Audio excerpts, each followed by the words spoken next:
सभी लोगों की डिमांड में अर्जेंट में वीडियो बना रहे हैं हम। जो आज का ब्लॉग है वो है ठंडी में लड्डू गोपाल की सेवा कैसे करें। सबसे मेन चीज़ जो मुझे काफ़ी दिनों से कमेंट आ रहे थे लोगों के, तो वैसे तो मुंबई में ठंड पड़ती नहीं है अनफॉर्चुनेटली, लेकिन हम लास्ट ईयर मम्मी के पास थे अहमदाबाद में, जहाँ पे बहुत भयंकर वाली ठंड थी। तो जो रूटीन मैंने वहाँ फॉलो किया था, मैं अपने आइडिया से वो रूटीन आप लोगों से शेयर करती हूँ। तो आज का व्लॉग शुरू करने से पहले अगर आपने चैनल को सब्सक्राइब नहीं किया है तो सब्सक्राइब कर लीजिएगा, बेल आइकन को ऑन कर लीजिएगा, वीडियो को शेयर करना बिल्कुल भी मत भूलिएगा और लाइक कर दीजिएगा। तो व्लॉग शुरू करते हैं। तो हम क्या करेंगे, मॉर्निंग से लेके नाइट तक की आपको बताती हूँ कि आपको सेवा कैसे करनी है, जिस हिसाब से मैंने की थी। अगर आप अपने हिसाब से भी ऐड करना चाहें तो कर सकते हैं। मैं अपना बता रही हूँ ताकि एक आइडिया हो जाए कि हाँ, हम इस तरीके से कर सकते हैं। अब ठंडी में क्या हो जाता है, दिन छोटा होता है और रात बड़ी हो जाती है। तो अब लोगों का सबसे पहला प्रश्न ये था कि हम लाला को सुबह कितने बजे उठाएं। तो देखिए, अगर पहली चीज तो हम ये कंफर्म कर देती हूँ आप लोगों को कि जो घर का पहला भोग होता है ना, वो सबसे पहले ठाकुर जी को लगता है। जैसे अगर आपके घर में काफी सारे लोग हैं, ऑफिस जा रहे हैं, स्कूल जा रहे हैं, XYZ जो भी है, तो जो पहला भोग बनता है वो पहले ठाकुर जी को लगता है, फिर वही प्रसादी रूप में घर के सारे लोग खाते हैं।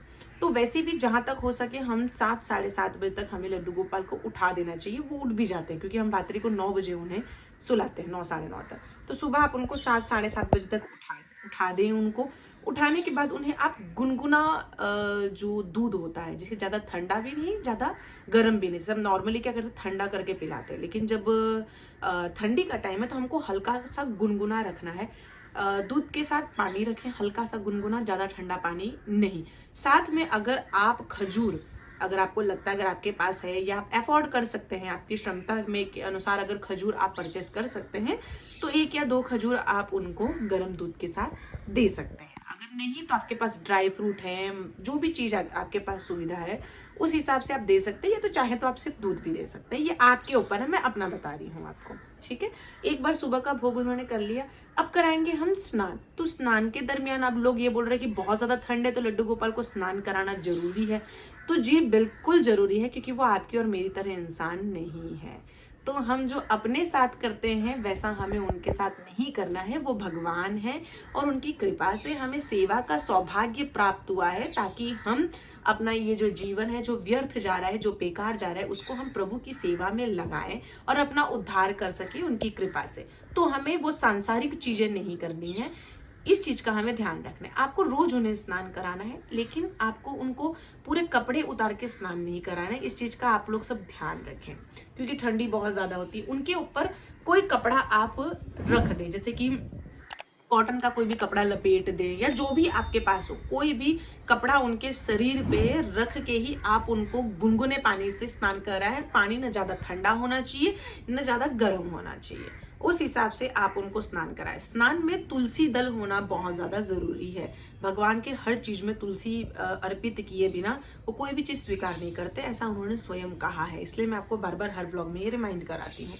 पानी में तुलसी डाल के आप उनको स्नान करा दे। फिर आप उनको, अगर आप यहाँ इत्र की सेवा करना चाहते हैं, इत्र की मालिश करना चाहते हैं, तो आप इत्र की मालिश कर सकते हैं। अब देखिए, 2 प्रकार के इत्र आते हैं, मैंने आपको एक शॉर्ट में भी बताया था।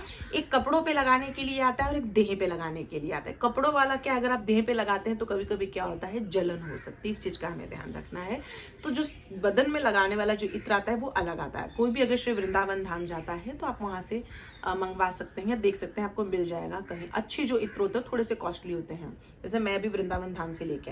तो इस दरमियान जो अभी ठंडी आएगी, तो लड्डू गोपाल को गर्म रखने के लिए मैंने जहां तक देखा है, केसर का इत्र का उपयोग होता है। मैं भी अपने साथ लेके आई हूँ केसर का, ताकि वो उनके शरीर को गर्म, आप चाहें तो आप अभी भी कर सकते हैं, या पूरे दिन में आपको जब लगे आप तब कर सकते हैं। तो अगर आप करना चाहें तो इत्र सेवा करके उनके बदन में इत्र लगा के थोड़ी गर्माहट रहे, उस हिसाब से अब आप उनको ऊनी कपड़े पहनाएंगे। अब ऐसा नहीं कि मैं आपको बता रही हूँ ऊनी कपड़े तो सिर्फ आप ऊनी कपड़े पहनेंगे, ऐसा नहीं। अगर ठंड ज्यादा है ना, हर जगह की ठंड अलग अलग होती है। अगर आपके वहां ठंड ज्यादा है तो तो आप उनको शॉल हो गया छोटा वाला, या ब्लैंकेट हो गया, या रुमाल टाइप का आता है जो ऊन का आता है, इस तरीके से आप ठंड के अनुसार आप उतना उनको पहनाएं। अब मुझे कमेंट आया था कि हम कितना भी पहनाते हैं लाला ठंडे रहते हैं, लेकिन लाला की जो देह है वो हमारी तरह तो नहीं है ना। हम वो है तो अष्ट धातु, हम भाव से सेवा कर रहे हैं, है ना। तो ऐसा नहीं कि हम भाव से सेवा कर, तो भाव काउंट होता है। अब वो तो उनका जो जो अर्चा विग्रह हम लाए हैं वो तो अष्ट धातु है, और धातु ठंडा हो जाता है। अब ठंडी के टाइम में देखना आपके घर की सारी चीजें ठंडी रहती है, तो ऑफकोर्स वो ठंडे होंगे, लेकिन मेन क्या है, भाव मेन होता है। जैसे कि हम भोग लगाते हैं तो भगवान खाना खाते नहीं है, लोगों को दिखता तो नहीं है कि अरे यार रोटी तो वैसी है, खाना तो वैसे ही। मैंने आपको कहा कि नहीं, वो स्वयं भोग लगता है तो वो खाते हैं, समझ रहे हैं आप। ये एक भाव की बात होती है। तो इस तरीके से आप उनको कवर करके अच्छे तरीके से रखें, हाथ में मोजा उनको पहनाएं और पैरों में मोजा जरूर पहनाएं। अगर ठंड बहुत ज्यादा है तो ये आप एक चीज ये कर सकते हैं। अब जो भी अब आएगा भोग की बात, तो जो भी भोग आप उनको लगाएंगे, आप उनको गरम गरम लगाएंगे, बहुत ज्यादा गरम नहीं, बहुत ठंडा नहीं। बाबू हमारे खा ले, इतना ही गरम भोग होना चाहिए।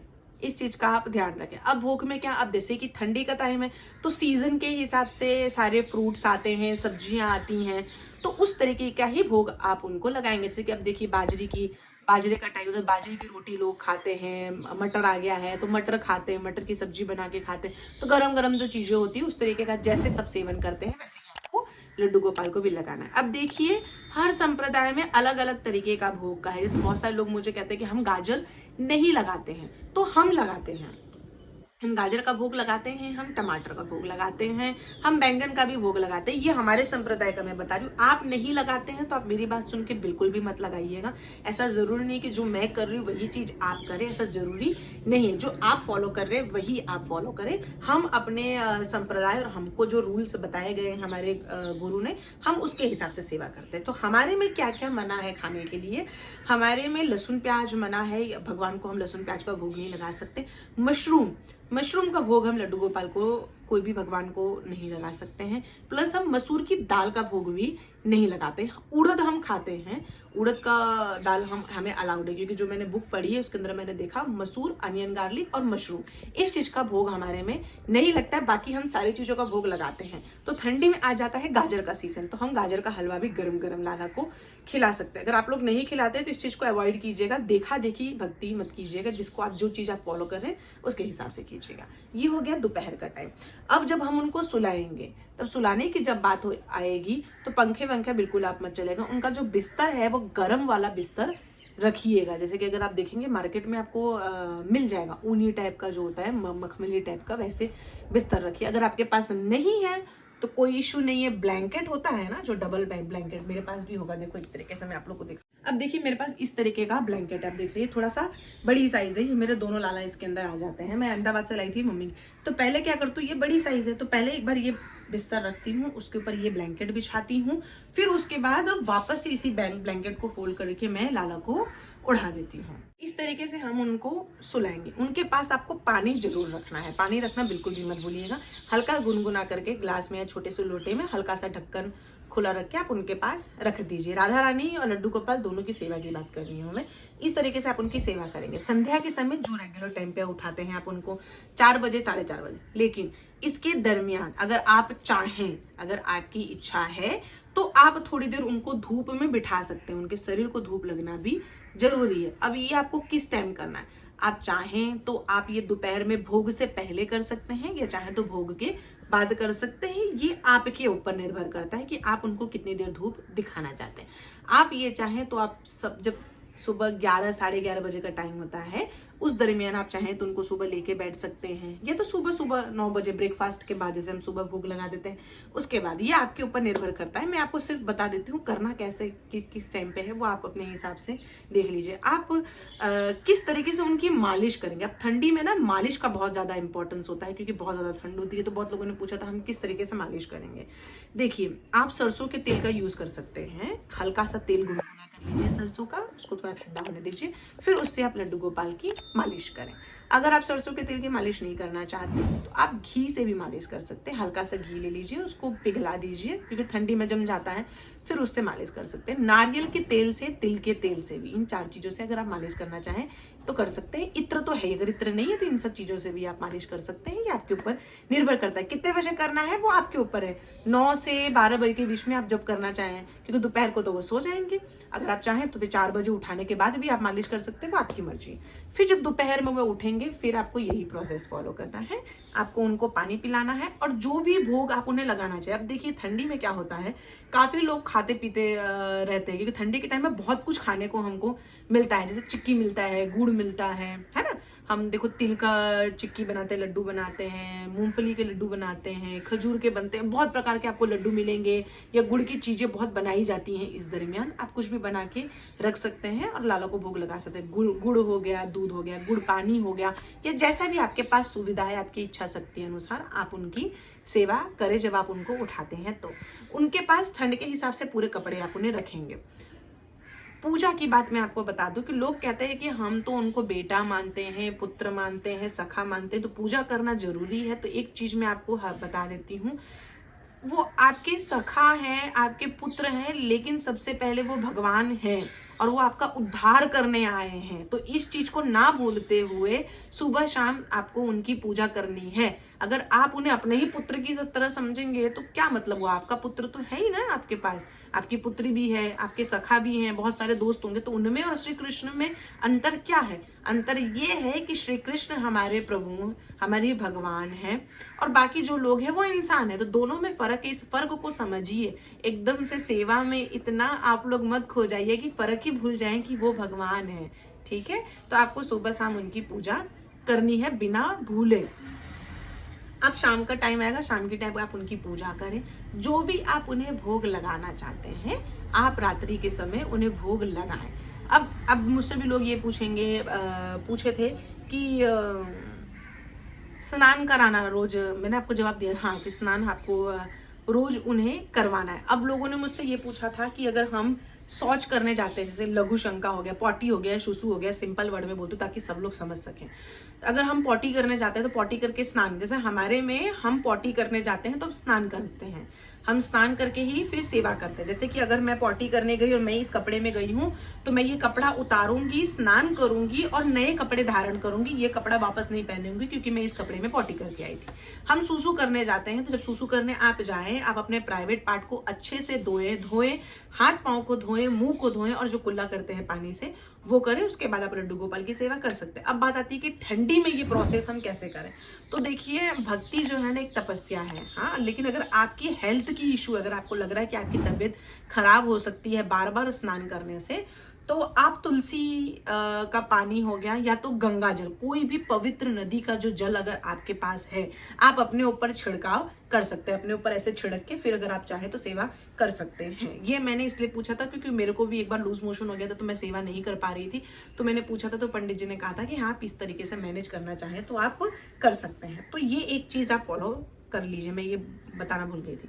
अब रात्रि के समय आप जो भी भोग उनको लगाएं अच्छे तरीके से, जैसे मैंने आपको कहा गर्मा गर्म रात्रि घी हो गया, रोटी में बढ़िया से घी लगा दीजिए अच्छे तरीके से, गर्म दूध दे दीजिए या गर्म कोई भी चीज जो आपके पास है, इस तरीके से आप उनको रात्रि का भोग लगा के आप उन्हें खिलाइए। और जब वो सोने जाएं तो उनका जो पैर है, प्रभु का जो भी पैर है और उनका जो हाथ है, इसमें आप हल्के तरीके से गर्म तेल करके थोड़ा सा आप उनके पैरों में अच्छे से मालिश कर दें और हल्का हल्का सा उनका देह दबा दें अच्छे तरीके से। अगर आप वापस से तेल की मालिश करना चाहते हैं तो आप कर सकते हैं, ये आपके ऊपर है। लेकिन अगर नहीं करना चाहते पूरे बदन में तो आप हाथों और पैरों को अच्छे तरीके से गर्म तेल से और वो करके मालिश करके वापस से उनको मोजा पहनाएं और उनको अच्छे तरीके से सुला दें। मुंह ढका रहे, इतना इस चीज का आप ध्यान रखें।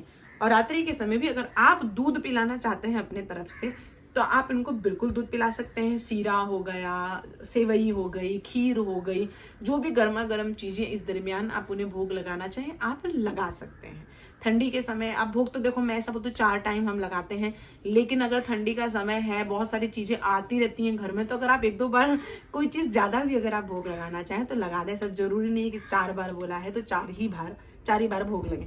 अब कितने बजे सुलाना है, जितने बजे सब सोते हैं उतने बजे सुला दीजिए। जैसे कि हमारे लड्डू गोपाल हम 9 साढ़े 9 तक हम अपने लड्डू गोपाल को सुला देते हैं और सुबह हमारे लड्डू गोपाल 7:30 बजे 7 बजे के हिसाब से वो उठ जाता है। ऐसा कोई शेड्यूल नहीं है कि जो टाइम मैंने बोला है वही टाइम है।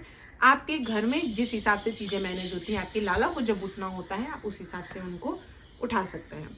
तो ये कुछ बेसिक चीज़ें हैं जो मैंने फॉलो की थी। धूप में उनको बिठाना बिल्कुल भी ना भूलें क्योंकि बहुत ज़्यादा ठंड होती है, तो बिल्कुल आप उन्हें धूप में बिठाएं और धूप में उनकी अच्छे से मालिश भी करें। इतना ज़्यादा सेवा करने का मौका अगर मिल रहा है तो बिल्कुल भी आप लोगों को पीछे नहीं हटना चाहिए, उनकी सेवा करते रहना चाहिए। तो अगर ब्लॉग अच्छा लगा हो तो लाइक शेयर करना बिल्कुल भी ना भूलें। जय श्री राधे, हरि बोल। और अगर आपके पास कुछ एक्स्ट्रा अगर आपको कोई जानकारी है तो आप कमेंट बॉक्स में मैसेज मुझे कर सकते हैं। और मुझसे किसी ने पूछा था कि हाँ हम मेथी का भोग लगा सकते हैं। हाँ बिल्कुल, मेथी खिला सकते। ठंडी के टाइम मेथी तो आते हैं, हरी हरी सब्जियां आती हैं ठंडी के टाइम बहुत ज़्यादा, तो आप बिल्कुल खिला सकते हैं उन्हें। मेथी तो गर्म भी रहता है, तो मेथी के पराठे खिला सकते हैं, मेथी का भजिया खिला सकते हैं, मेथी की पूरी खिला सकते हैं, जो भी है आप खिला सकते हैं, ऐसा कोई दिक्कत नहीं है। तो बस यही रूटीन है, अगर आप ये फॉलो करते हैं तो अच्छी बात है। अगर आपके पास कोई भी जानकारी है तो मुझे कमेंट में बताएं। जय श्री राधे।